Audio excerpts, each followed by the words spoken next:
Hi friends, good afternoon అండి అందరికీ. ఇంకా ఈరోజు ఈస్టర్ ఫెస్టివల్ కదా. ఇంకా మా ఇంట్లో అయితే స్పెషల్ ఐటమ్స్ ఏమేమి చేసుకున్నామో చూసేద్దాం రండి.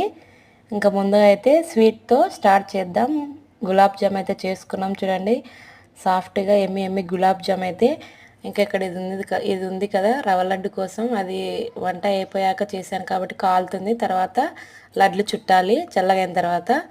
ఇంకా అలాగే చికెన్ దమ్ బిర్యానీ ఇదైతే చూడండి ఎంత బాగుంది కదా. ఇంకా అలాగే చికెన్ కర్రీ, ఇంకా గోంగూర పచ్చడి. గోంగూర పచ్చడి రోట్లో రుబ్బడానికి టైం లేక మిక్సీ పట్టాను, అది మరీ పూర్తి మెత్తగా అయిపోయింది. ఇంకా అలాగే పెరుగు రైతా చూడండి. ఇంకా ఇదైతే మా లంచ్ అండి స్పెషల్. ఇంకా మీరేం చేసుకున్నారు లంచ్లోకి కామెంట్ చేయండి. అలాగే నా ఛానల్ని కొత్తగా చూస్తున్నట్లయితే ప్లీజ్ సబ్స్క్రైబ్ చేసుకోండి. ఇంకా ముందుగా అయితే ఇంకా ఈస్టర్ ఫెస్టివల్ ఎవరైతే చేసుకుంటున్నారో వాళ్ళందరికీ ఈస్టర్ పండుగ శుభాకాంక్షలు అండి. ఇంకా మేమైతే లంచ్ చేస్తున్నాం చూడండి. చికెన్ దమ్ బిర్యానీ పెడుతుంటేనే స్మెల్ అదిరిపోతుంది. పొడి పొడిగా అంత బాగా వచ్చింది కదా. నేను ఇంతకుముందే ఈ రెసిపీ అప్లోడ్ చేశాను నా ఛానల్లో, లింక్ అయితే షేర్ చేస్తాను చూసేయండి.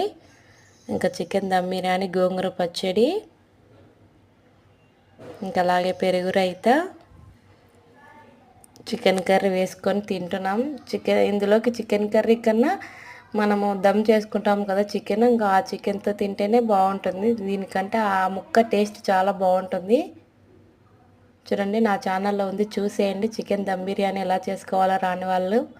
ఇంకా అలాగే మా ఫెస్టివల్ ఎలా చేసుకున్నామో ఇంకా ఈరోజు అంతా ఎలా గడిపామనేది ఇంకా రేపు నెక్స్ట్ వీడియోలో అయితే అప్లోడ్ చేస్తాను చూసేయండి. ఇంకా అందరు లంచ్ చేసేయండి, మేమైతే చేసేస్తున్నామండి. బాయ్ అండి అందరికీ. నా ఛానల్ లైక్ చేసి షేర్ చేసి కామెంట్ చేయండి ఫ్రెండ్స్. బాయ్ అండి అందరికీ. తినాలి ఇంకా మేము.